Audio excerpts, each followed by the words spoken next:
आइए सुनते हैं कहानी सुनहरी चिड़िया और रहस्यमयी वरदान। बहुत समय पहले की बात है।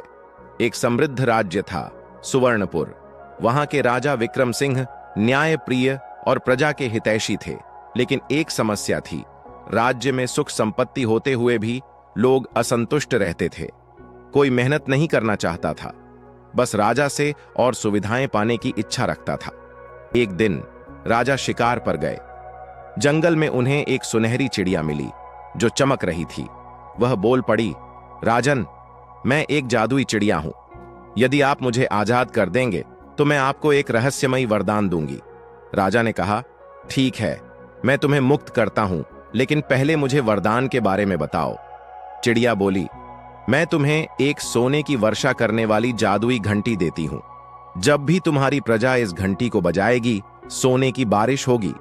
लेकिन एक शर्त है, जिसने घंटी बजाई उसे उसी दिन कोई उपयोगी कार्य भी करना होगा, वरना सोना राख में बदल जाएगा।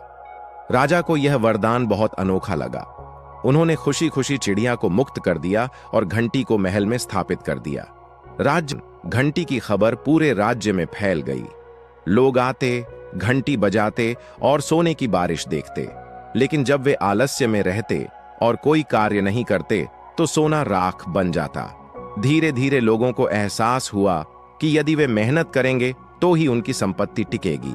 धीरे धीरे पूरा राज्य परिश्रमी बन गया।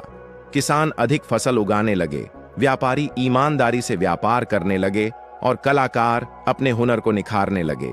कुछ ही वर्षों में सुवर्णपुर सबसे समृद्ध और खुशहाल राज्य बन गया।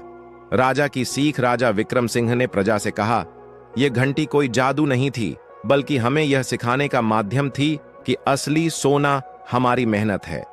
जब हम अपने हाथों से कुछ बनाते हैं तो वही सबसे बड़ी संपत्ति होती है। इसके बाद घंटी को महल से हटा दिया गया, क्योंकि अब लोगों को उसकी जरूरत नहीं थी। सुवर्णपुर में समृद्धि और खुशी हमेशा के लिए बस गई। शिक्षा, मेहनत और कर्मठता ही असली धन है। बिना परिश्रम की संपत्ति टिकाऊ नहीं होती। Thanks for watching. Please subscribe us for more videos.